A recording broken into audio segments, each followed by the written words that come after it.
আল্লাহ পাক রব্বুল আলামিন এই কাবাকে বাইতুল্লাহ কেমন দামি বানাইছেন। এই বাইতুল্লাহকে যে তাওয়াফ করবে তার জন্য রহমত, যে এই বাইতুল্লাহর কিনারে নামাজ পড়বে তার জন্য রহমত, যে বসে বসে শুধু দৃষ্টি দিবে, শুধু তাকাই থাকবে, তার জন্য আল্লাহ পাক রব্বুল আলামিন 20টা রহমত নাজিল করে। শুধু তাকাই থাকলেও নাকি কি বরকতময়পূর্ণ ঘর আল্লাহ পাক রব্বুল আলামিন আমাদেরকে দিয়েছেন। রাসূল করিম সাল্লাল্লাহু আলাইহি ওয়াসাল্লাম আরেকটি হাদিসের মধ্যে ইরশাদ করেন, কাবার হারাম শরীফে কেউ যদি 1 রাকাত নামাজ পড়ে, আল্লাহ পাক রব্বুল আলামিন তার 1 রাকাতের বদৌলতে 1 লক্ষ রাকাতের সওয়াব তার আমলনামায় দিয়ে দিবেন। সুবহানাল্লাহ। এটা কার কথা? রাসূলের কথা। কার কথা? قال رسول الله صلى الله عليه وسلم صلاة في مسجدي أفضل من 1000 صلاة فيما سوى إلا المسجد الحرام وصلاة في المسجد الحرام أفضل من 100,000 صلاة فيما سوى। আল্লাহ রাসূল সাল্লাল্লাহু আলাইহি ওয়াসাল্লাম বলেন, যেই ব্যক্তি মসজিদে হারামের মধ্যে 1 রাকাত নামাজ পড়লো, 1 রাকাত নামাজ 1 লক্ষ নামাজের চাইতে উত্তম, অর্থাৎ 1 লক্ষ রাকাতের নামাজের সওয়াবের আমলনামায় আল্লাহ পাক রব্বুল আলামিন তার আমলনামায় দান করবে। 1 রাকাত নামাজ পড়লে এত ফজিলত করবে। এই কাবা শরীফ আল্লাহ পাক রব্বুল আলামিন প্রথমেই ফেরেশতাদের মাধ্যমে নির্মাণ করেন। কার মাধ্যমে? গত সপ্তাহ বলেছিলাম, প্রথমে কাবা শরীফ ফেরেশতারা নির্মাণ করেন জান্নাতি পাথর দিয়ে। ফেরেশতারা দুনিয়া সৃষ্টি করার 2000 বছর আগে। কয় বছর আগে? 2000 বছর। এর আলোচনা করতে গিয়ে তাফসীরে কুরতুবীর মধ্যে দুনিয়ার সৃষ্টির সূচনা, দুনিয়া সৃষ্টি কেমন কিভাবে হয়েছে, দুনিয়ার জমিনের সৃষ্টি কেমন হয়েছে, কিভাবে হয়েছে, এটাও কাবা শরীফের নির্মাণের আলোচনার মধ্যে আলোচনা করেছিলেন। তাফসীরের কিতাবের মধ্যে উল্লেখ করা হয়েছে, খালাকাল্লাহু তাআলা জুমুররাদাতান খাজরাআ কাগিলাদিস সামাওয়াতি ওয়াল আরদ। আল্লাহ পাক রব্বুল আলামিন একটি সবুজ মুক্তাকে সৃষ্টি করেন। এরপর এই সবুজ মুক্তার দিকে আল্লাহ কুদরতের দৃষ্টি দেন। সুম্মা নাযারা ইলাইহা নাযরাতাল আযমা। সবুজ মুক্তা সৃষ্টি করার পর আল্লাহ পাক রব্বুল আলামিন কুদরতের দৃষ্টি এই সবুজ মুক্তার দিকে দেন। আল্লাহর দৃষ্টি দেওয়ার কারণে এই মুক্তাটা গলে পানি হয়ে যায়। কি হয়ে যায়? পানি হয়ে যায়। পানি হতে হতে আল্লাহ পাক রব্বুল আলামিন যখন আবার দৃষ্টি দেন, এই পানির মধ্যে উত্তাল সৃষ্টি হয়, ঢেউ সৃষ্টি হয়। তাফসীরের কিতাবের মধ্যে লেখে, ইয়াতাহাররাকু মিন তিলকাল হাইবা। আল্লাহ পাক রব্বুল আলামিনের দৃষ্টির কারণে পানির মধ্যে উত্তাল সৃষ্টি হয়, ঢেউ সৃষ্টি হয়। দেখবেন নদীর মধ্যে, সাগরের মধ্যে যখন পানির মধ্যে ঢেউ সৃষ্টি হয়, বড় বড় ঢেউ আসে, এর থেকে এক ধরনের ফেনা সৃষ্টি হয়। আল্লাহ পাক রব্বুল আলামিন পানির মধ্যে দৃষ্টি দেওয়ার কারণে, পানির মধ্যে উত্তাল ঢেউ সৃষ্টি হওয়ার কারণে ফেনা সৃষ্টি হয়। আল্লাহ পাক রব্বুল আলামিন এরপরে ফেনার দিকে যখন দৃষ্টি দেয়, এক পর্যায়ে ফেনাগুলো জমাট হয়ে মাটিতে রূপান্তরিত হয়ে যায়। বলেন সুবহানাল্লাহ। মাটিতে রূপান্তরিত হয়ে যায়, দ্বীপ সৃষ্টি হয়ে যায়। সর্বপ্রথম জমিনের মধ্যে যে জমিনটা আল্লাহ পাক রব্বুল আলামিন সৃষ্টি করেন, বানান, সেই জমিনটা হলো কাবা শরীফের জমিন। কাবার জমিনটাকে আল্লাহ পাক রব্বুল আলামিন সর্বপ্রথম সৃষ্টি করেন। সুবহানাল্লাযী লা ইহসা ইমতিনানুহু বিল লিসানি ওয়ালা বিল কলম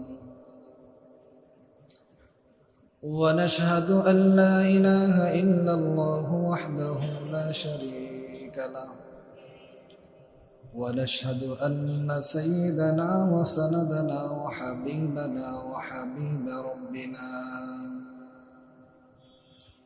وحبيب ربنا وشفيعنا وطبيبنا وطبيب قلوبنا وأولانا ومولانا محمدا عبده ورسوله صلى الله تعالى عليه وعلى آله وأصحابه وبارك وسلم تسليما كثيرا كثيرا. أما بعد فأعوذ بالله من الشيطان الرجيم. بسم الله الرحمن الرحيم. إن أول بيت وضع للناس للذي ببكة مباركا وهدى للعالمين فيه آيات بينات مقام إبراهيم ومن دخله كان آمنا ولله على الناس حج البيت من استطاع إليه سبيلا ومن كفر فإن الله غني عن العالمين. وقال رسول الله صلى الله عليه وسلم إن الله تعالى ينزل في كل يوم وليلة 20 و100 حسنة و100 رحمة ينزل على هذا البيت 60 للطائفين و40 للمصلين و20 للناظرين أو كما قال عليه الصلاة والسلام. صدق الله مولانا العظيم وصدق رسوله النبي الكريم ونحن على ذلك لمن الشاهدين والشاكرين والذاكرين والحمد لله رب العالمين. সকলেই মহব্বতের সহিত দুরূদ শরীফ পড়ি। আল্লাহুম্মা সাল্লি আলা মুহাম্মাদিন ওয়া আলা আলি মুহাম্মাদ কামা সাল্লাইতা আলা ইব্রাহিম ওয়া আলা আলি ইব্রাহিম ইন্নাকা হামিদুম মাজিদ। আল্লাহুম্মা বারিক আলা মুহাম্মাদিন ওয়া আলা محمد كما باركت على إبراهيم وعلى آل إبراهيم إنك حميد مجيد. معزز مكرم সম্মানিত মুসলিম کرام, আল্লাহ তাআলা দরবারে লাখ কোটি শুকরিয়া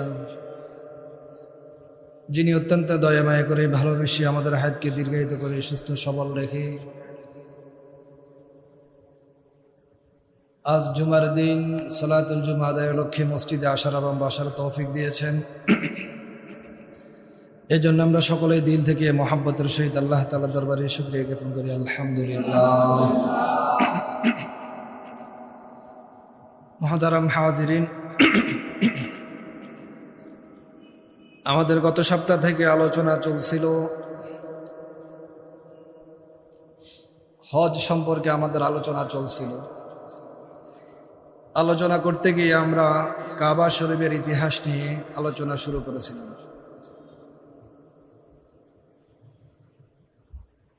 গত সপ্তাহ যে পর্যন্ত আলোচনা হয়েছে এরপর থেকে আজকে ধারাবাহিক আলোচনা হবে ইনশাআল্লাহ।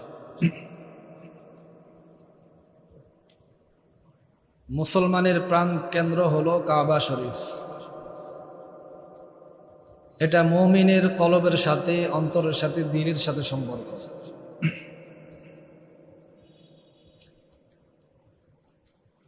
কাবা, হাদিসের মধ্যে আসছে কাবাকে কেন কাবা বলা হয়। তাফসীরে কুরতুবীর মধ্যে আলোচনা করা হয়েছে কাবাকে এই জন্য কাবা বলা হয়, ওই সময় মক্কার অন্যান্য ঘরগুলো অধিকাংশ সময় গোলাকার হতো, কোনো কোণা বিশিষ্ট ছিল না। কিন্তু কাবাকে আল্লাহ তাআলা 4 কোণ বিশিষ্ট সৃষ্টি করছেন, বানাইছেন। কাবুন শব্দের অর্থ হলো 4 কোণ বিশিষ্ট, এই জন্য কাবাকে কাবা বলা হয়। আরেকটি তাফসীরের মধ্যে আসছে কাবা এই জন্য কাবা বলা হয়, কাবুন শব্দের অর্থ হলো উঁচু। যেমন আমাদের শরীরের মধ্যে আল্লাহ পাক রব্বুল আলামিন ওযুর বিধানের ক্ষেত্রে বলছেন ওয়া আরজুলাকুম ইলাল কাবাইন, তোমরা তোমাদের পাগুলো ধৌত করো টাকনু পর্যন্ত। কিতাবের মধ্যে আসছে টাকনুকে কাবুন কেন বলা হয়, টাকনু পার থেকে স্বাভাবিক একটু উঁচা, উঁচা জায়গাকে কাবা বলা হয়। পৃথিবীর পুরা জমিন এক বরাবর, কাবাকে কাবার জমিনকে আল্লাহ পৃথিবীর জমিন থেকে উঁচু করে বানাইছেন, বলেন সুবহানাল্লাহ। এই জন্য কাবাকে কাবা বলা হয়। কাবার একাধিক নাম আল্লাহ পাক রব্বুল আলামিন কোরআনে হাকিমের মধ্যে উল্লেখ করছেন। কখনো বাইতুল বলছেন, কখনো কাবা বলছেন, কখনো আবার বাইতুল হারাম বলছেন, কখনো বাইতুল মুহাররম বলছেন, আবার কখনো বাইতুল আতিক বলছেন। কাবাকে আল্লাহ কোরআনের মধ্যে বিভিন্ন ভাবে নামকরণ করছেন। কখনো বলছেন বাইত, শুধু বাইত, আবার কখনো বলছেন কাবা, যেমন জাআলাল্লাহুল কাবাতাল বাইতাল হারাম। অন্য জায়গায় আল্লাহ বলেন বাইতুন, যেমন ওয়া ইয জাআলনাল বাইতা মাসাবাতাল লিন-নাসি ওয়া আমনা। আল্লাহ বলেন এই ঘরকে আমি মানুষের জন্য বারবার আসার স্থান বানাইছি, বলেন সুবহানাল্লাহ। কোন মুমিন একবার কাবা জিয়ারত করার পর যদি মুমিন হয়ে থাকে, দ্বিতীয়বার জিয়ারত করার আকাঙ্ক্ষা সৃষ্টি হবে না, এমন হতে পারে না। প্রত্যেক মুমিনের কলব চায় বারবার কাবা শরীফ জিয়ারত করা। অন্য একটি আয়াতে আল্লাহ বলছেন বাইতুল আতিক, সুম্মা লিয়াকযু তাফাসাহুম ওয়ালইউফু নুযুরহুম ওয়ালিয়াতাওয়াফু বিল বাইতিল আতিক। আল্লাহ বলেন তোমরা তোমাদের শরীরকে পবিত্র করো এবং তোমাদের মান্নতকে, তোমাদের জিম্মেদারিকে পূরণ করো, এরপর আমার ঘর বাইতুল আতিককে তোমরা জিয়ারত করো। আব্দুল্লাহ ইবনে জুবাইর রাদিয়াল্লাহু তাআলার হাদিসের মধ্যে আছে, উনি হাদিস বর্ণনা করেন আল্লাহ রাসূল বলেন এই কাবাকে আল্লাহ তাআলা বাইতুল আতিক কেন বলছেন। আল্লাহ রাসূল বলেন ইন্নামা সুমিয়াল বাইতুল আতিক লিআন্নাহু লাম ইয়াজহার আলাইহি জাব্বার। এই ঘরকে বাইতুল আতিক এই জন্যই বলা হয়, এই ঘরের নেতৃত্ব কখনো কোনো স্বৈরাচার জালেম শাসকের হাতে যায়নি। পৃথিবী শুরু থেকে এই বাইতুল্লাহর নিয়ন্ত্রণ পরিচালনা কোনো জালেম স্বৈরাচার বাদশার হাতে এর নিয়ন্ত্রণ যায় নাই। আল্লাহ রাসূল বলেন এই জন্য এটাকে বাইতুল আতিক বলা হয়েছে। অন্য আয়াতে আল্লাহ বাইতুল হারাম বলে সম্বোধন করছেন, আরেকটি আয়াতে আল্লাহ পাক রব্বুল আলামিন বাইতুল মুহাররম বলে সম্বোধন করছেন। তো যাই হোক, প্রত্যেক নামের সাথে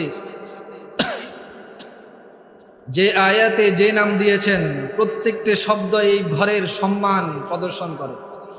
সম্মানিত ঘর, ফজিলতপূর্ণ ঘর, বরকতময় ঘর, এইভাবে আল্লাহ পাক রব্বুল আলামিন এই ঘরের নামকরণ করেছেন।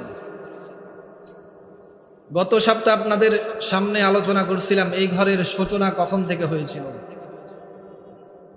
আল্লাহ রাসূল সাল্লাল্লাহু আলাইহি ওয়াসাল্লাম হাদিসের মধ্যে ইরশাদ করেন দুনিয়ার সব কিছু সৃষ্টি করার 2000 বছর আগে আল্লাহ এই কাবা শরীফকে দুনিয়ার জমিনে নির্মাণ করেন, বলেন সুবহানাল্লাহ। কত বছর আগে? 2000 বছর আগে। এই কাবা শরীফের অনেক ফজিলত, কয়েকটি ফজিলত গত সপ্তাহ আপনাদের সামনে আলোচনা করেছিলাম। আরো কয়েকটি হাদিস রয়ে গেছে যেগুলো এই কাবা ঘরের ফজিলত সম্পর্কে আল্লাহ রাসূল সাল্লাল্লাহু আলাইহি ওয়াসাল্লাম ইরশাদ করেছেন। ইবনে আব্বাস রাদিয়াল্লাহু তাআলা থেকে হাদিস বর্ণিত। আন ইবনে আব্বাস রাদিয়াল্লাহু তাআলা আনহু قال قال رسول الله صلى الله عليه وسلم إن الله تعالى ينزل في كل يوم وليلة 20 و100 رحمة ينزل على هذا البيت 60 للطائفين و40 للمصلين و20 للناظرين। আল্লাহ রাসূল সাল্লাল্লাহু আলাইহি ওয়াসাল্লাম ইরশাদ করেন, আল্লাহ পাক রব্বুল আলামিন প্রতিদিন এই কাবা শরীফের উপরে 120টা রহমত নাজিল করেন। প্রতিদিন প্রতি রাত্রিতে আল্লাহ পাক রব্বুল আলামিন এই ঘরের উপর 120টা রহমত নাজিল করেন। 120টা রহমতকে আল্লাহ পাক রব্বুল আলামিন বন্টন করে দিয়েছেন। 120টা থেকে 60টা রহমত হলো যারা এই বাইতুল্লাহকে তাওয়াফ করে তাদের জন্য। প্রতিদিন প্রতি রাত্রি আল্লাহ পাক রব্বুল আলামিন এই কাবা শরীফের উপরে 120টা রহমত নাজিল করেন। এর মধ্যে 60টা রহমত যারা বাইতুল্লাহ তাওয়াফ করে তাদের জন্য নির্ধারণ করা হয়েছে, আর বাকি 60টার মধ্যে 40টা রহমত হলো যারা এই বাইতুল্লাহর নিকট নামাজ আদায় করে তাদের জন্য। বলেন সুবহানাল্লাহ। আর বাকি থাকে 20টা রহমত, আর বাকি 20টা রহমত হলো যারা শুধু তাওয়াফও করে না, নামাজও পড়ে না, শুধু বসে বসে বাইতুল্লাহর দিকে তাকিয়ে থাকে তাদের জন্য। আল্লাহ পাক রব্বুল আলামিন এই কাবাকে বাইতুল্লাহকে এমন দামি বানাইছেন, এই বাইতুল্লাহকে যে তাওয়াফ করবে তার জন্য রহমত, যে এই বাইতুল্লাহর কিনারে নামাজ পড়বে তার জন্য রহমত, যে বসে বসে শুধু দৃষ্টি দিবে, শুধু তাকাই থাকবে, তার জন্য আল্লাহ পাক রব্বুল আলামিন 20টা রহমত নাজিল করে। শুধু তাকাই থাকলেও নাকি কি বরকতময় পূর্ণ ঘর আল্লাহ পাক রব্বুল আলামিন আমাদেরকে দিয়েছেন। রাসূল করিম সাল্লাল্লাহু আলাইহি ওয়াসাল্লাম আরেকটি হাদিসের মধ্যে ইরশাদ করেন, কাবার হারাম শরীফে কেউ যদি 1 রাকাত নামাজ পড়ে, আল্লাহ পাক রব্বুল আলামিন তার 1 রাকাতের বদৌলতে 1 লক্ষ রাকাতের সওয়াব তার আমলনামায় দিয়ে দিবেন। বলেন সুবহানাল্লাহ। এটা কার কথা? রাসূলের কথা। কার কথা? قال رسول الله صلى الله عليه وسلم صلاة في مسجدي أفضل من 1000 صلاة فيما سوى إلا المسجد الحرام وصلاة في المسجد الحرام أفضل من 100,000 صلاة فيما سوى। আল্লাহ রাসূল সাল্লাল্লাহু আলাইহি ওয়াসাল্লাম বলেন, যেই ব্যক্তি মসজিদে হারামের মধ্যে 1 রাকাত নামাজ পড়ল, 1 রাকাত নামাজ 1 লক্ষ নামাজের চাইতে উত্তম, অর্থাৎ 1 লক্ষ রাকাতের নামাজের সওয়াবের আমলনামায় আল্লাহ পাক রব্বুল আলামিন তার আমলনামায় দান করবে। 1 রাকাত নামাজ পড়লে এত ফজিলত পড়ে। এই কাবা শরীফ আল্লাহ পাক রব্বুল আলামিন প্রথমে ফেরেশতাদের মাধ্যমে নির্মাণ করান। কার মাধ্যমে? গত সপ্তাহ বলেছিলাম, প্রথমে কাবা শরীফ ফেরেশতারা নির্মাণ করেন জান্নাতি পাথর দিয়ে। ফেরেশতারা দুনিয়া সৃষ্টি করার 2000 বছর আগে। কয় বছর আগে? 2000 বছর। এর আলোচনা করতে গিয়ে তাফসীরে কুরতুবীর মধ্যে দুনিয়ার সৃষ্টির সূচনা, দুনিয়া সৃষ্টি কেমন কিভাবে হয়েছে, দুনিয়ার জমিনের সৃষ্টি কেমন হয়েছে, কিভাবে হয়েছে, এটাও কাবা শরীফের নির্মাণের আলোচনার মধ্যে আলোচনা করেছিলাম। তাফসীরের কিতাবের মধ্যে উল্লেখ করা হয়েছে, খালাকাল্লাহু তাআলা জুমুররাদাতান খাজরাআ কাগিলাদিস সামাওয়াতি ওয়াল আরদ। আল্লাহ পাক রব্বুল আলামিন একটি সবুজ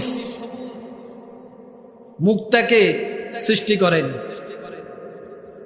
এরপর এই সবুজ মুক্তার দিকে আল্লাহ কুদরতের দৃষ্টি দেন। সুম্মা নাযারা ইলাইহা নাযরাতাল আযমা। সবুজ মুক্তা সৃষ্টি করার পর আল্লাহ পাক রব্বুল আলামিন কুদরতের দৃষ্টি এই সবুজ মুক্তার দিকে দেন। আল্লাহর দৃষ্টি দেওয়ার কারণে এই মুক্তাটা গলে পানি হয়ে যায়। কি হয়ে যায়? পানি হয়ে যায়। পানি হতে হতে আল্লাহ পাক রব্বুল আলামিন যখন আবার দৃষ্টি দেন, এই পানির মধ্যে উত্তাল সৃষ্টি হয়, ঢেউ সৃষ্টি হয়। তাফসীরের কিতাবের মধ্যে লেখে ইয়াতাহাররাকু মিন তিলকাল হাইবা। আল্লাহ পাক রব্বুল আলামিনের দৃষ্টির কারণে পানির মধ্যে উত্তাল সৃষ্টি হয়, ঢেউ সৃষ্টি হয়। দেখবেন নদীর মধ্যে, সাগরের মধ্যে যখন পানির মধ্যে ঢেউ সৃষ্টি হয়, বড় বড় ঢেউ আসে, এর থেকে এক ধরনের ফেনা সৃষ্টি হয়। আল্লাহ পাক রব্বুল আলামিন পানির মধ্যে দৃষ্টি দেওয়ার কারণে, পানির মধ্যে উত্তাল ঢেউ সৃষ্টি হওয়ার কারণে ফেনা সৃষ্টি হয়। আল্লাহ পাক রব্বুল আলামিন এরপরে ফেনার দিকে যখন দৃষ্টি দেয়, এক পর্যায়ে ফেনাগুলো জমাট হয়ে মাটিতে রূপান্তরিত হয়ে যায়। বলেন সুবহানাল্লাহ। মাটিতে রূপান্তরিত হয়ে যায়, দ্বীপ সৃষ্টি হয়ে যায়। সর্বপ্রথম জমিনের মধ্যে যে জমিনটা আল্লাহ পাক রব্বুল আলামিন সৃষ্টি করেন, বানান, সেই জমিনটা হলো কাবা শরীফের জমিন। কাবার জমিনটাকে আল্লাহ পাক রব্বুল আলামিন সর্বপ্রথম সৃষ্টি করেন। এরপর আল্লাহ পাক রব্বুল আলামিন কিছু মাটি সৃষ্টি হয়ে গেল, আর বাকিগুলো পানি, সাগর, সমুদ্র সৃষ্টি হলো। এই সমুদ্র থেকে আল্লাহ বাষ্প সৃষ্টি করলেন। এই বাষ্পগুলি দিয়ে আল্লাহ পাক রব্বুল আলামিন সাত আসমান সৃষ্টি করেন। বলেন সুবহানাল্লাহ। এরপর চারিদিকে পানি, পৃথিবীর মধ্যে চারিদিকে পানি আর জমিন। পানির ঢেউতে জমিন নড়াচড়া করতে লাগলো। আল্লাহ পাক রব্বুল আলামিন পানির বড় বড় ঢেউগুলোকে পাহাড় স্বরূপ জমিনকে স্থির রাখার জন্য আল্লাহ সৃষ্টি করলেন। আল্লাহ পাক রব্বুল আলামিন বড় বড় ঢেউগুলোকে পাহাড় স্বরূপ জমিনের মধ্যে স্থাপন করলেন, যাতে করে জমিন নড়াচড়া না। আল্লাহ পাক রব্বুল আলামিন সূরা নাবার 6 নম্বর এবং 7 নম্বর আয়াতে বলেন, আলাম নাজআলিল আরদা মিহাদা ওয়াল জিবালা আওতাদা। আমি কি তোমাদের জন্য এই জমিনকে বিছানা স্বরূপ আমি সৃষ্টি করি নাই? আমি কি তোমাদের জন্য এই পাহাড়কে জমিনের জন্য প্যারাক স্বরূপ বানাই নাই? আল্লাহ আমাদেরকে প্রশ্ন করেন। অর্থাৎ আল্লাহ জমিনকে, পাহাড়কে জমিনের জন্য প্যারাক স্বরূপ আল্লাহ সৃষ্টি করছে। ওয়াল জিবালা আওতাদা, প্যারাক স্বরূপ পাহাড়কে আল্লাহ জমিনের জন্য সৃষ্টি করছেন, যাতে করে জমিন নাড়াচড়া না করে। তো আল্লাহ পাক রব্বুল আলামিন জমিন সৃষ্টির পর ফেরেশতাদেরকে আদেশ করলেন, তোমরা জমিনের মধ্যে এমন একটি ঘর নির্মাণ করো, যে ঘরের তাওয়াফ করবে আমার বান্দারা, বনি আদম। তাদের উপর যখন আমি রাগান্বিত হয়ে যাব, নারাজ হয়ে যাব, তারা যখন আমার এই বাইতুল্লাহকে তাওয়াফ করবে আর আমার কাছে ক্ষমা চাইবে, আমি তাদের উপর সন্তুষ্ট হয়ে যাব। সুবহানাল্লাহ। ফেরেশতারা বাইতুল্লাহ নির্মাণ করলেন। এরপর অনেক পর আল্লাহ পাক রব্বুল আলামিন আদম আলাইহিস সালামকে জান্নাত থেকে দুনিয়াতে পাঠান। হাওয়াকে আল্লাহ জিদ্দার মধ্যে পাঠান আসমান থেকে, আর আদম আলাইহিস সালামকে বর্তমান শ্রীলঙ্কাতে আল্লাহ পাঠান। উভয় জনের পরস্পর সাক্ষাৎ হয় আরাফার ময়দানে। আদম আলাইহিস সালাম দুনিয়াতে আসার পর আল্লাহর কাছে ফরিয়াদ করলেন, মালিক, দুনিয়ার মধ্যে কোনো ঘর নাই। তিনি তার নিজের ঘরের কথা বলেন নাই। আল্লাহর কাছে ফরিয়াদ করলেন, মালিক, জমিনের মধ্যে এমন একটি ঘর নির্মাণ করে দাও, যে ঘরে আমি তোমার ইবাদত করব, তোমাকে ডাকবো, তোমার তাসবিহ পড়বো, তোমার ইবাদত করব। এমন একটি ঘর তুমি আমার জন্য নির্মাণ করে দাও। আল্লাহ পাক রব্বুল আলামিন আদমকে বলে দিলেন যে অমুক জায়গায় আমার ঘর নির্মাণ আছে, ওখানে সংস্কার করে তুমি ঘরটাকে আবার পুনরায় নির্মাণ করো। আল্লাহ এই ঘরের ভিত্তি স্থাপন দুনিয়ার শুরু করার আগেই করছেন। এই কাবা শরীফকে মোট 13 বার নির্মাণ করা হয়েছে। কয়বার? 13 বার। নতুন করে ভিত্তি স্থাপন কেউ করে নাই, সংস্কার করছেন। কি করছেন? সংস্কার করছেন। ভিত্তি স্থাপন আল্লাহই করছেন। এর মাপ কতটুকু হবে, এর ম্যাপ কেমন হবে, এটা আল্লাহই দুনিয়ার সৃষ্টি করার আগে আল্লাহ করে দিয়েছেন। বলেন সুবহানাল্লাহ। প্রত্যেকে এটার সংস্কার করছেন। কি করছেন? সংস্কার। আদম আলাইহিস সালাতু ওয়াস সালাম কাবা নির্মাণ করলেন আল্লাহর আদেশে। আল্লাহ বলে দিয়েছেন অমুক জায়গায় আমার ঘর নির্মিত আছে এবং এর ভিত্তি স্থাপন আমি করেছিলাম, এখন তুমি এর সংস্কার করে নাও। আদম আলাইহিস সালাতু ওয়াস সালামের পরে এই ঘর পুনরায় যখন আবার ভেঙে যায়, আদমের সন্তান হযরত শীস আলাইহিস সালাতু ওয়াস সালাম তিনি নির্মাণ করেন। তিনি নির্মাণ করার পর আবার যখন এই ঘরের নির্মাণের প্রয়োজন হয়, নূহ আলাইহিস সালাতু ওয়াস সালামের প্লাবনের সময় আল্লাহ পাক রব্বুল আলামিন এই ঘরকে আসমানে উঠিয়ে নিয়ে যান। ইব্রাহিম আলাইহিস সালাতু ওয়াস সালাম আসলেন। আল্লাহ পাক রব্বুল আলামিন ইব্রাহিমকে বললেন, ইব্রাহিম তুমি তোমার সন্তান ইসমাইলকে নিয়ে আমার ঘর বাইতুল্লাহ তুমি নির্মাণ করো। ওয়া ইদ ইয়ারফাউ ইব্রাহিমুল কাওয়াইদ। ইয়ারফাউ মানে উঁচু করা, ভিত্তিগুলো উঁচু করছেন, সৃষ্টি করছেন বলেন না, বানাইছেন বলেন না। ওয়া ইদ ইয়ারফাউ ইব্রাহিমুল কাওয়াইদ মিনাল বাইতি ওয়া ইসমাঈল। আল্লাহ পাক বলেন ইব্রাহিম এবং ইসমাইল আমার ঘরের ভিত্তিগুলো উঁচু করেছেন, বানাইছেন বলেন নাই। ভিত্তি আল্লাহ আগেই বানাই দিয়েছেন। যেমন আপনারা বিল্ডিং করেন, বিল্ডিং এর মধ্যে ফাইলিং করা হয়, এই ফাইলিং আগে করা হয়, ঠিক তেমনি ভাবে আল্লাহ পাক রব্বুল আলামিন এই কাবা ঘরের ফাইলিং আগে করে রাখছেন। শুধু ফাইলিং এর উপরে ভিত্তি উঁচু করার জন্য আল্লাহ পাক রব্বুল আলামিন হযরত ইব্রাহিম আলাইহিস সালাতু ওয়াস সালামকে আল্লাহ আদেশ দিয়েছে। ওয়া ইদ ইয়ারফাউ, এজন্য আল্লাহ বললেন ইব্রাহিম বাইতুল্লাহর ভিত্তিকে উঁচু করেছেন, বানাইছেন বলেন নাই। কি করছেন? উঁচু করছেন। ইব্রাহিম এবং ইসমাইল আলাইহিস সালাতু ওয়াস সালাম আল্লাহর কাছে ফরিয়াদ করলেন, আল্লাহ তোমার বাইতুল্লাহ ঘর এর যে ভিতরে ভিত্তি স্থাপন করেছে এটা কোথায় করছে আমাদের জানা নাই। আল্লাহ বললেন ওয়া ইদ বাওয়ানা আলি ইব্রাহিম মাকানাল বাইত, আমি আমার ইব্রাহিমকে বাইতুল্লাহর ভিত্তি স্থাপন কোথায় এটা আমি তাকে নির্ধারণ করে দিয়েছি। ইব্রাহিম আলাইহিস সালাতু ওয়াস সালাম আল্লাহর কাছে ফরিয়াদ করলেন, আল্লাহ এই ঘর কিভাবে নির্মাণ করব?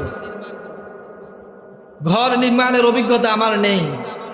আল্লাহ বললেন ইব্রাহিম, পয়গম্বর ইব্রাহিম আপনি নির্মাণ করতে থাকুন, এর সব কিছুর ম্যাপ আমি করে দিচ্ছি। বলেন সুবহানাল্লাহ। মেস্তুরি হলেন ইব্রাহিম আলাইহিস সালাতু ওয়াস সালাম, যুগালি হলেন ইসমাইল আলাইহিস সালাতু ওয়াস সালাম, আর ইঞ্জিনিয়ারিং কাজ করতেছেন স্বয়ং আল্লাহ পাক রব্বুল আলামিন। আল্লাহ বললেন আমি এর ম্যাপ তৈরি করে দিচ্ছি, কিভাবে নির্মিত হবে, কতটুকু উঁচা হবে।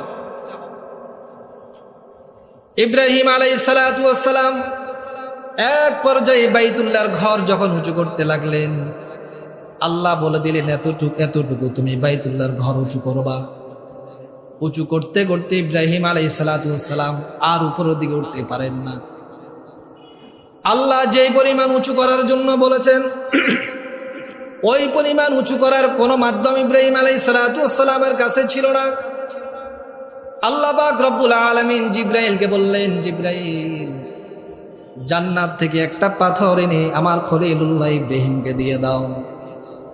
ইব্রাহিম এই পাথরের উপর দাঁড়িয়ে আমার ঘর নির্মাণ করবে। ইব্রাহিম আলাইহিস সালাতু ওয়াস সালাম যখন এই ঘর নির্মাণ করার জন্য উপরের দিকে উঠার প্রয়োজন, অটোমেটিক লিফটের মতো এই পাথরটি উপরের দিকে উঠে যায়। আবার যখন নিচের দিকে নামার প্রয়োজন হয়, কোনো সুইচ টিপা লাগে না, কোনো বাটন দেওয়া লাগে না, এমনিতে অটোমেটিক এই পাথরটি আবার নিচে নেমে যায়। এই পাথর যে উপরে নিচে উঠে লিফটের কাজ করে, এটা কার অর্ডারে বলেন? আল্লাহ। এই পাথরকে আল্লাহ পাক রব্বুল আলামিন পৃথিবীর মানুষের জন্য নিদর্শন স্বরূপ রেখে দিয়েছেন। ইব্রাহিমের জন্য এই পাথর লিফটের মতো কাজ করেছেন, এটা মানুষ বিশ্বাস করবে না। পাথর কিভাবে লিফটের মতো কাজ করে? আল্লাহ পাক রব্বুল আলামিন এই পাথরের মধ্যে ইব্রাহিম আলাইহিস সালাতু ওয়াস সালামের পায়ের দাগ পর্যন্ত এখন পর্যন্ত রেখে দিয়েছে। পাথরের মধ্যে আপনি 1 মাস দাঁড়াইলেও তো পাথরের মধ্যে পায়ের দাগ হয় না, হয়? মাটি, কাদা মাটিতে পা দিলে দাগ হয়ে যায়, কিন্তু পাথর এমন শক্ত জিনিস, কয়েক বছরও যদি আপনি পাথরের উপর দাঁড়ান আপনার পায়ের দাগ এখানে বসবে না। কিন্তু আল্লাহ পাকের ওয়ার্ডার, এই পাথর উপর ইব্রাহিম আলাইহিস সালাতু ওয়াস সালাম দাঁড়াইছেন, আর এই পাথরের মধ্যে ইব্রাহিম আলাইহিস সালাতু ওয়াস সালামের পায়ের দাগ এমন ভাবে বসে গিয়েছে, আজ পর্যন্ত এই পাথরের মধ্যে ইব্রাহিম আলাইহিস সালাতু ওয়াস সালাম পায়ের দাগ রয়ে গেছে। এই পাথর যে ইব্রাহিমের জন্য, পয়গম্বর ইব্রাহিম আলাইহিস সালাতু ওয়াস সালামের জন্য লিফটের মতো কাজ করছেন, এটা বোঝানোর জন্য আল্লাহ পাক এই পাথরের মধ্যে পায়ের দাগ এখন পর্যন্ত রেখে দিয়েছেন। বলেন সুবহান। ইব্রাহিম আলাইহিস সালাতু ওয়াস সালাম কাবা ঘর নির্মাণ করলেন। নির্মাণ করার পর আল্লাহর কাছে দোয়া করলেন, কয়েকটি দোয়া করলেন। রব্বানা তাকাব্বাল মিন্না ইন্নাকা আনতাস সামিউল আলিম। কাবা ঘর নির্মাণ করার প্রথম দোয়া হলো, আল্লাহ তোমার ঘর নির্মাণ করলাম, ইখলাস পূর্ণ হয়েছে কিনা জানি না, আল্লাহ পাক রব্বুল আলামিন তুমি আমাদের বাপ বেটার এই কাজকে তুমি কবুল ও মঞ্জুর করে নাও। কোন নেক আমল করার পর আল্লাহ কবুল করছে কিনা এর জন্য দোয়া করা। কি করা? দোয়া করা। ইব্রাহিম আলাইহিস সালাতু ওয়াস সালামের সুন্নাহ, আপনি দান করছেন, মসজিদ বানাইছেন, মসজিদে দান করছেন, এরপর দোয়া করা, আল্লাহ তুমি আমার এই দানকে কবুল ও মঞ্জুর করো। হইতে পারে এই দানের মধ্যে, এই খেদমতের মধ্যে আপনার ইখলাস না থাকতে পারে।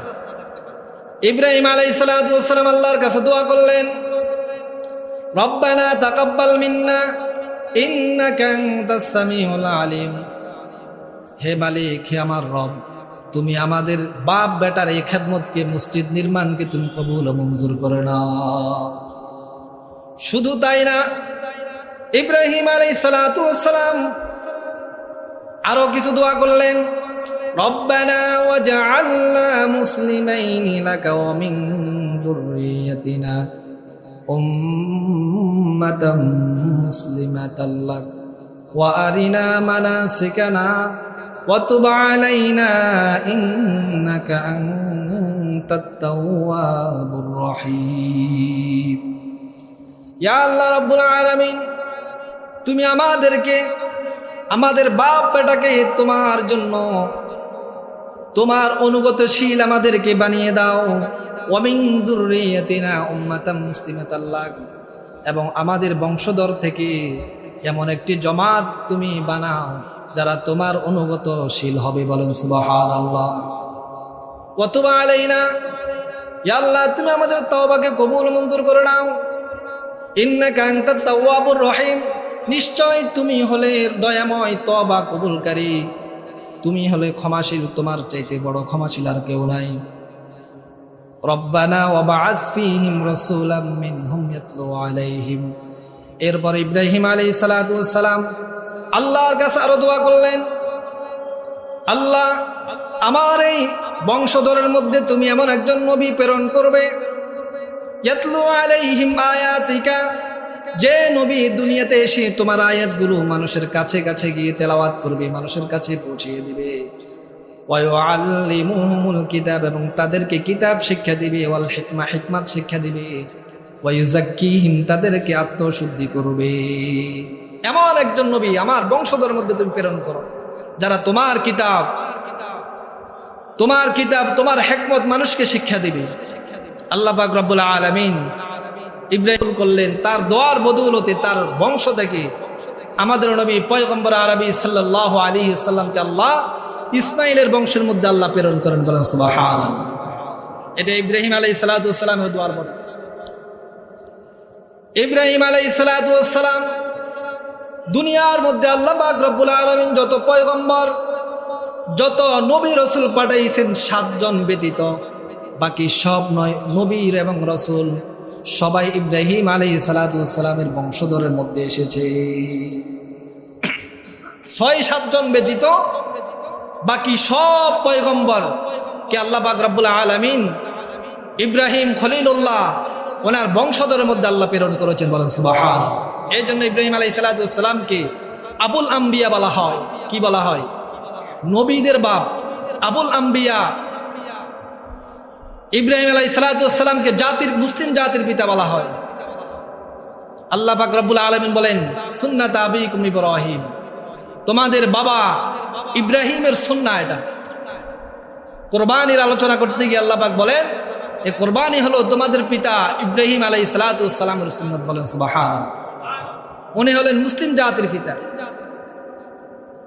আবুল আম্বিয়া, পয়গম্বরগণের বাবা বলা হয় ওনাকে। 7 জন বা 8 জনের ব্যতীত বাকি সব নবীকে আল্লাহ তাআলা তার বংশের মধ্যে প্রেরণ করেছে। আল্লাহ পাক বলেন ইন্না ইব্রাহিমা কানা উম্মাতান কানিতান লিল্লাহি হানিফা ওয়া লাম ইয়াকুম মিনাল মুশরিকিন শাকিরাল লিআনওয়ামি। ইব্রাহিম ছিল একনিষ্ঠ, আল্লাহর জন্য একনিষ্ঠভাবে তিনি ইবাদত করেনওয়ালা। তিনি কোনো মুশরিক ছিলেন না এবং তিনি আল্লাহর নিয়ামতের পরিপূর্ণ শুকর আদায় করতেন, বলেন সুবহানাল্লাহ। ওয়াজতাবাহু ওয়া হাদাহু ইলা সিরাতিন মুস্তাকিম। আল্লাহ পাক রব্বুল আলামিন বলেন ইব্রাহিমকে আমি নির্বাচন করেছি এবং তাকে আমি সরল পথ দেখাইছি। ইব্রাহিম আলাইহিস সালামকে আল্লাহ নির্বাচন করছেন। আল্লাহ বলেন ওয়া হাদাহু ইলা সিরাতিন মুস্তাকিম, এবং তাকে সিরাতে মুস্তাকিমের দিকে আমি পথ প্রদর্শন করাইছি। কাবা নির্মাণ শেষ। ইব্রাহিম আলাইহিস সালাম কাবা নির্মাণ করে দোয়া করলেন। এরপর আল্লাহ বললেন ওয়াআযযিন ফিন্নাস বিল হজ্জি ইয়াতুকা রিজালান ওয়া আলা কুল্লি যাবিরিন ইয়াতিনা মিন কুল্লি ফাজ্জিন আমিক। আল্লাহ পাক ইব্রাহিম আলাইহিস সালামকে বললেন ইব্রাহিম কাবা তো নির্মাণ করলা, এখন তুমি কাবার উপর দাঁড়িয়ে আযান দাও, হজের এলান করো, মানুষকে আহ্বান করো যাতে প্রত্যেকে পায়ে হেঁটে আরোহণ করে দূর দূরান্ত থেকে আমার এই ঘরের তাওয়াফ করতে পারে, বলেন সুবহানাল্লাহ। তাফসীরের কিতাবের মধ্যে আসছে ইব্রাহিম আলাইহিস সালাম যখন লাম্মা ফারাগা ইব্রাহিম আলাইহিস সালাম মিন বিনাইল বাইত, ইব্রাহিম আলাইহিস সালাম যখন বাইতুল্লাহ নির্মাণ শেষ করলেন আল্লাহ পাক রব্বুল আলামিন তাকে বললেন আযদিন ফিন্নাস বিল হজ। পয়গম্বর ইব্রাহিম আপনি এই ঘরের মধ্যে দাঁড়িয়ে আপনি আযান দেনে এলান করুন, হজের এলান। ইব্রাহিম আলাইহিস সালাম বললেন ইয়া রব্বি ওয়া মা ইয়াবলুগু সাউতি, এই জায়গায় মরুভূমি, এখানে কোনো মানুষ নাই, কোনো গাছপালা নাই, মরুভূমির মধ্যে আমি যদি আযান দিই আমার এই আওয়াজ কতটুকু পর্যন্ত পৌঁছবে? মানুষের কানে তো পৌঁছবে না। আল্লাহ পাক রব্বুল আলামিন বলেন আযজিনু আলাইয়াল ইবলাগ, পয়গম্বর আপনার দায়িত্ব হলো শুধু আযান দেওয়া, আপনার দায়িত্ব হলো আযান দেওয়া, হজের এলান করে দেওয়া, আর আমি আল্লাহর দায়িত্ব হলো আপনার এই আযানকে প্রত্যেকের কানে কানে পৌঁছিয়ে দেওয়া। ফাসাইদা ইব্রাহিম আলাইহিস সালাম জাবাল আবি কুবাইস ওয়া সাহা। ইব্রাহিম আলাইহিস সালাম জাবাল আবি কুবাইস নামে একটি পাহাড়, যেটা পৃথিবীর মধ্যে সর্বপ্রথম পাহাড়। আল্লাহ পাক রব্বুল আলামিন পৃথিবীর মধ্যে সর্বপ্রথম যে পাহাড়টি নির্মাণ করেন সেটি হলো জাবাল আবি কুবাইস। এই পাহাড়কে আল্লাহ পাক রব্বুল আলামিন সর্বপ্রথম নির্মাণ করেন। এই পাহাড়ের অনেক ফজিলত রয়েছে। সর্বপ্রথম আল্লাহ রাসূল সাল্লাল্লাহু আলাইহি ওয়াসাল্লাম এই পাহাড়ের মধ্যে দ্বীনি শিক্ষার প্রচলন শুরু করেন। সর্বপ্রথম দারুল আরকাম যে মাদ্রাসাটা আল্লাহ রাসূল নির্মাণ করেছেন, এই জাবাল আবি কুবাইসের মধ্যে তিনি এই মাদ্রাসাটা নির্মাণ করেছেন, বলেন সুবহানাল্লাহ। হযরত ইব্রাহিম আলাইহিস সালাম এই পাহাড়ের উপর উঠে আযান দিলেন, ইয়া আইয়ুহান নাস, হে মানব সকল, ইন্নাল্লাহা ক্বাদ আমারাকুম বিহাজ্জি হাযাল বাইত লিয়ুসিবাকুম বিহি আল জান্নাহ। জান্নাহ। ইব্রাহিম আলাইহিস সালাতু ওয়াস সালাম আযান দিলেন, হে মানব সকল, তোমাদের উপর আল্লাহ পাক রব্বুল আলামিন এই ঘরের তাওয়াফকে ফরজ করেছেন। তোমরা এই ঘরের তাওয়াফ করতে তোমরা চলে আসো, যাতে করে এর বিনিময়ে তোমাদেরকে আল্লাহ জান্নাত দিতে পারে, যাতে করে এর বিনিময়ে তোমাদেরকে আল্লাহ জান্নাত দিতে পারেন। এর জন্য তোমরা তাড়াতাড়ি এই ঘরের মধ্যে চলে আসো, হজ করো। ওয়ায়ুজিরাকুম মিন আযাবিন নার, এবং যাতে করে আল্লাহ পাক রব্বুল আলামিন এই হজের বদৌলতে, এই ঘরের তাওয়াফের বদৌলতে তোমাদেরকে জাহান্নাম থেকে আল্লাহ নাজাত দিতে পারে। ফাহুজ্জু ফাআজাবাহু মান কানা ফি আসলাবির রিজাল ওয়া আরহামিন নিসা। আল্লাহ পাক রব্বুল আলামিন ওই সময় থেকে কিয়ামত পর্যন্ত যত মানুষ দুনিয়াতে আসার, প্রত্যেকের কানে কানে, যারা এখনো বাপের ওরসের মধ্যে আছে, দাদার ওরসের মধ্যে আছে, প্রত্যেকের কানে কানে আল্লাহ পাক রব্বুল আলামিন ইব্রাহিমের এই আওয়াজকে আল্লাহ পৌঁছিয়ে দিয়েছে, আমাদের কানেও আসছে। এই আওয়াজ শোনার পর কেউ বলেছেন লাব্বাইক আল্লাহুম্মা লাব্বাইক, যে একবার লাব্বাইক বলেছেন, আল্লাহুম্মা লাব্বাইক একবার বলেছেন, তার মৃত্যুর আগে আল্লাহ পাক রব্বুল আলামিন তাকে একবার হজ করার তৌফিক তাকে দান করবে। এই ডাক শোনার পর যে ব্যক্তি দুইবার লাব্বাইক বলেছে, তাকে দুইবার হজ করার তৌফিক আল্লাহ পাক দিবেন। এই ডাক শোনার পর যে ব্যক্তি তিনবার বা এর চাইতে বেশি লাব্বাইক বলেছে, আল্লাহ পাক রব্বুল আলামিন তাকে মৃত্যুর আগে অতবার হজ করানো ছাড়া তাকে মৃত্যু দিবেন না। এইভাবে লাব্বাইক আল্লাহুম্মা লাব্বাইক ওই সময় থেকে তালবিয়া জারি হয়ে যায়। এর জন্য যারা এই হজের উদ্দেশ্যে যায়, হজ করতে যায়, তওয়াফ করতে যায়, তখন কি পড়ে? লাব্বাইক আল্লাহুম্মা লাব্বাইক, এই তালবিয়াটা তারা পড়তে থাকে। ইব্রাহিম আলাইহিস সালাতু ওয়াস সালাম এই মরুভূমির মধ্যে তিনি আওয়াজ দিলেন, আযান দিলেন, হজের এলান করলেন, পৌঁছে দিলেন কে? আল্লাহ। কোন মরুভূমি মানুষ নেই, যে যেখানে আছে, মায়ের পেটে, বাপের ওরসে, দাদার ওরসে, এইভাবে প্রত্যেকের কানে কানে এই আওয়াজ পৌঁছে দিয়েছেন কে? আল্লাহ। এই জন্য যারাই হজ করবেন প্রত্যেকের কানে এই আওয়াজ পৌঁছেছে। এই আওয়াজ কি পৌঁছেছে? আল্লাহ পাক রব্বুল আলামিন ইব্রাহিম আলাইহিস সালাতু ওয়াস সালামের মাধ্যমে এই ঘর নির্মাণ করেন। এই জায়গার মধ্যে আল্লাহ পাক রব্বুল আলামিন কিছু গুরুত্বপূর্ণ, ফজিলতপূর্ণ, সুস্পষ্ট নিদর্শন স্বরূপ আল্লাহ আমাদের জন্য রেখেছেন। এর মধ্যে একটি হলো হজরে আসওয়াদ। এর মধ্যে একটি হলো কি? হজরে আসওয়াদ। হজরে আসওয়াদ রাসূল করিম সাল্লাল্লাহু আলাইহি ওয়াসাল্লাম বলেন, হজরে আসওয়াদ হলো এটি জান্নাতি পাথর। কি পাথর? জান্নাতি পাথর। হযরত আদম আলাইহিস সালাতু ওয়াস সালাম যখন জান্নাত থেকে দুনিয়াতে আসলেন, তখন তিনি তিনটা জিনিস নিয়ে আসছেন। কয়টা জিনিস? তিনটা জিনিস। ইবনে আব্বাস থেকে হযরত ইকরামা তিনি রওয়ায়াত করেন, সালাসাতু আশিয়া নাযালাত মা আদম আলাইহিস সালাতু ওয়াস সালাম আল হাজরুল আসওয়াদ ওয়া কানা আশাদ্দু বায়াদান মিনাস সালজি ওয়া আসা মূসা ওয়া কানা মিন আসিল জান্নাহ তুলুহা আশরাতু আযরুইন মা তুলি মূসা ওয়াল হাদীদু উনজিলা মাহু সালাসাতু আশিয়া। আল্লাহ রাসূল সাল্লাল্লাহু আলাইহি ওয়াসাল্লাম বলেন, আদম আলাইহিস সালাতু ওয়াস সালাম দুনিয়াতে আসার সময় তিনটা জিনিস নিয়ে আসছেন। কয়টা জিনিস? তিনটা জিনিস নিয়ে আসছেন। এই পাথরটাকে যখন তিনি জান্নাত থেকে দুনিয়ার মধ্যে নিয়ে আসছিলেন, তখন এটা অনেক সাদা ছিল।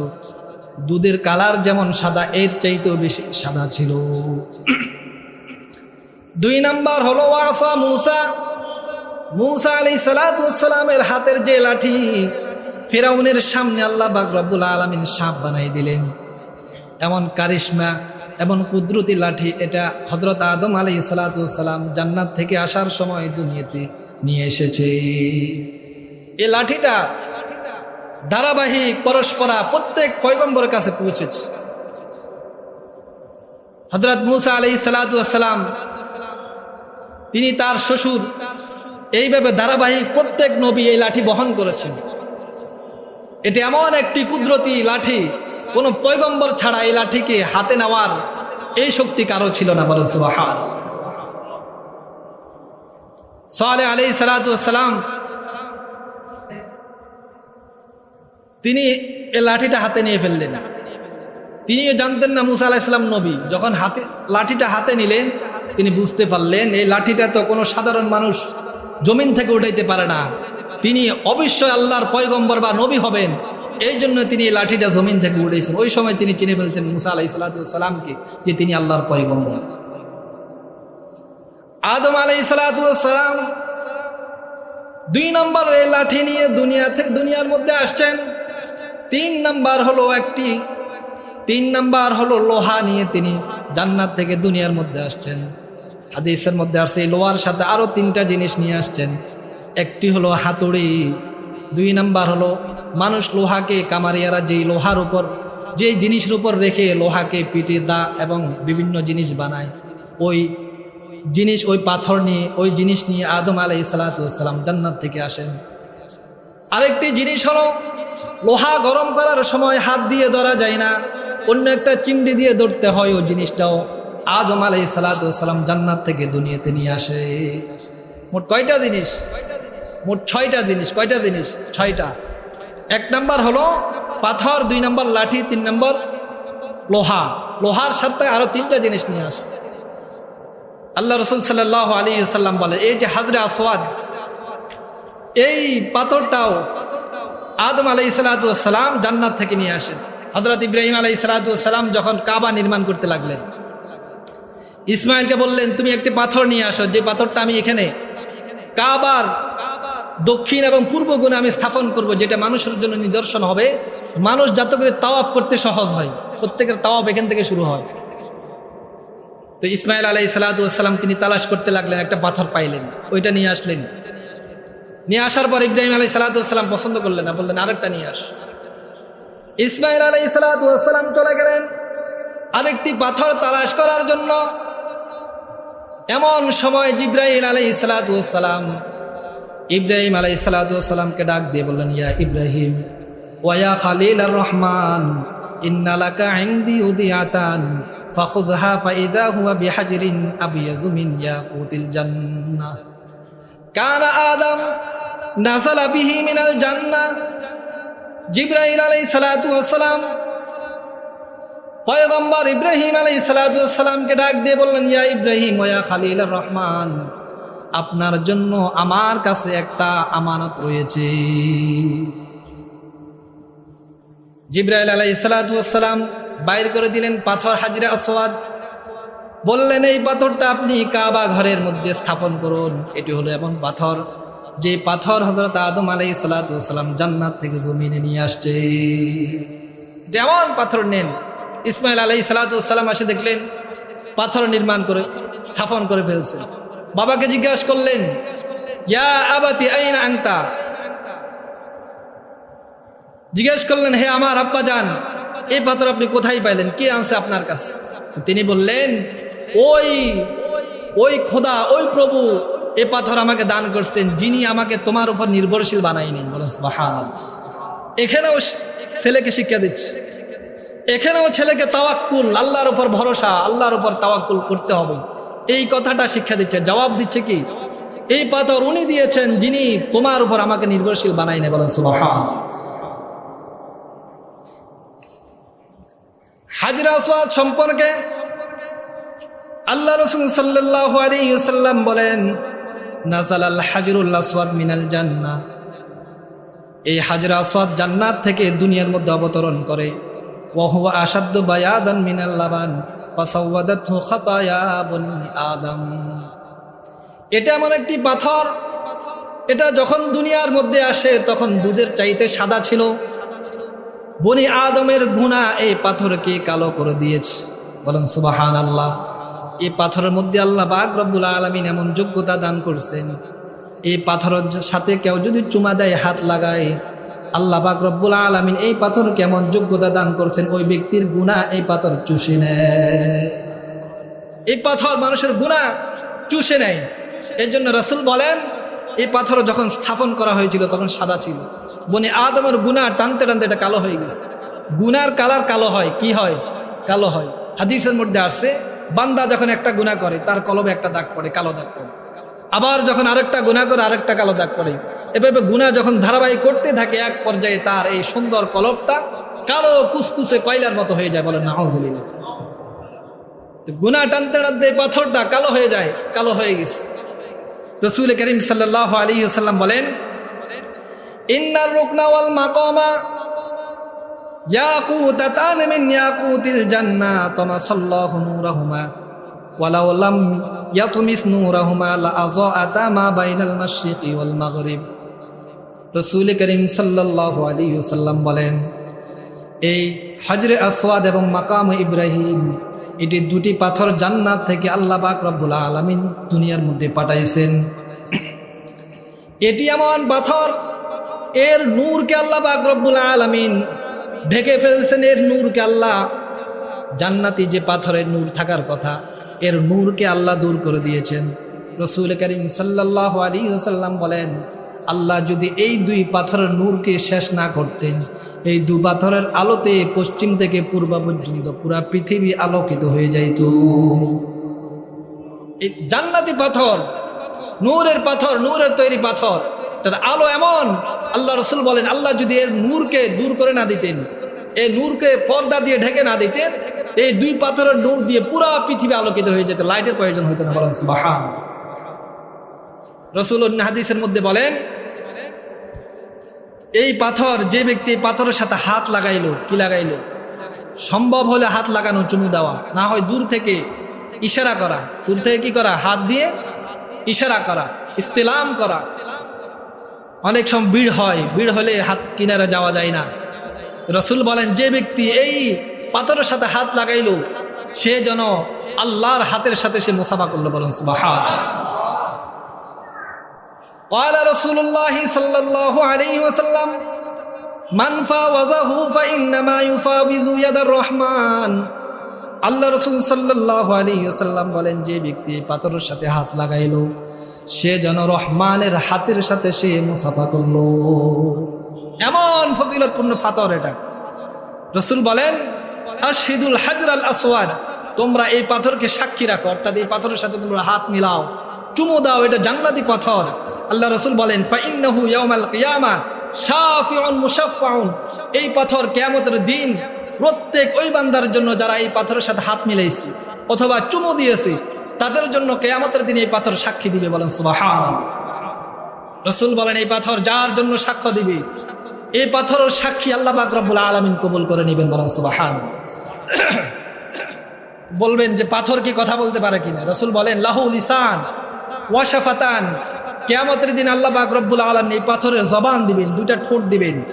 এই পাথর তার জবান দিয়ে আল্লাহ পাকের সামনে দাঁড়িয়ে প্রত্যেক ওই ব্যক্তির জন্য যারা এই পাথরের সাথে হাত মিলিয়েছে বা চুমু দিয়েছে তাদের জন্য আল্লাহর কাছে সাক্ষ্য দিবেন। বলেন সুবহানাল্লাহ। এই জন্য যারা যান এই পাথর চুমু দেওয়া, ইস্তেলাম করা, এটা মুস্তাহাব। এটা কি? মুস্তাহাব, অনেক ফজিলতপূর্ণ পাথর। আল্লাহ রাসূল বলেন এই পাথর, এই হজরে আসওয়াদ, এটা কিয়ামতের দিন জাবাল আবি কুবাইস যে পাহাড়, এই পাথর থেকে অনেক বড় হয়ে কিয়ামতের দিন, যদি নাকি এটা এখন ছোট ছোট, কিয়ামতের দিন অনেক বড় আকৃতিতে এটা উঠবে। প্রত্যেক ওই ব্যক্তির জন্য সাক্ষ্য দিবে যে এই পাথরকে স্পর্শ করেছে। বলেন সুবহানাল্লাহ। এই ফজিলতপূর্ণ, এত কিছু ফজিলতপূর্ণ আল্লাহ কাবার মধ্যে রাখছেন। হজরে আসওয়াদ, মাকাম ইব্রাহিম এবং রুকনুল ইয়ামানি একটা আছে, রুকনুল ইয়ামানি এবং হজরে আসওয়াদ। হজরে আসওয়াদ হলো কাবার দক্ষিণ পূর্বে কোণে, কাবার কি দক্ষিণ পূর্বে কোণে, এর উত্তর পূর্বে কোণ হলো রুকনে ইয়ামানি। রুকনে ইয়ামানি মানুষ তাওয়াফ করতে হজরে আসওয়াদ থেকে শুরু করে, এই কোণ থেকে শুরু করে। আল্লাহ রাসূল বলেন এই দুই রুকনের মাঝামাঝি অবস্থায় আল্লাহ পাক রব্বুল আলামিন দোয়া কবুল করেন। বলেন সুবহানাল্লাহ।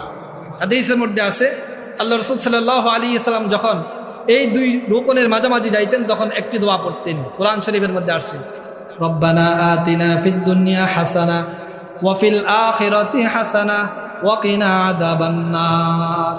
আল্লাহ রসুল সাল্লাল্লাহু আলাইহি ওয়াসাল্লাম যখন তওয়াফ করতেন আর যখন হজরে আসওয়াদ এবং রুকনে ইয়ামানির মাঝামাঝি যাইতেন তখন এই দোয়া পড়তেন, আল্লাহ তুমি আমাদেরকে দুনিয়ার কল্যাণও দান করেন, পরকালের কল্যাণও দান করো, এবং আমাদেরকে জাহান্নামের আগুন থেকে, জাহান্নামের আযাব থেকে আমাদেরকে মুক্ত করে দাও। এই জন্য যারা যাবেন এই দোয়াটি পড়বেন, রব্বানা আতিনা ফিদ দুনিয়া হাসানা ওয়া ফিল আখিরাতি হাসানা ওয়া কিনা আযাবান নার। অনেকের পরিচিত দোয়া, এটা কোরআন শরীফের একটি আয়াত। আল্লাহ পাক রব্বুল আলামিন যাদেরকে হজ করার তৌফিক দিয়েছেন, আল্লাহ পাক রব্বুল আলামিন সহি সালামতে হজ করার তৌফিক দান করুন। ওয়া আখির দাওয়ানা আলহামদুলিল্লাহি রাব্বিল আলামিন।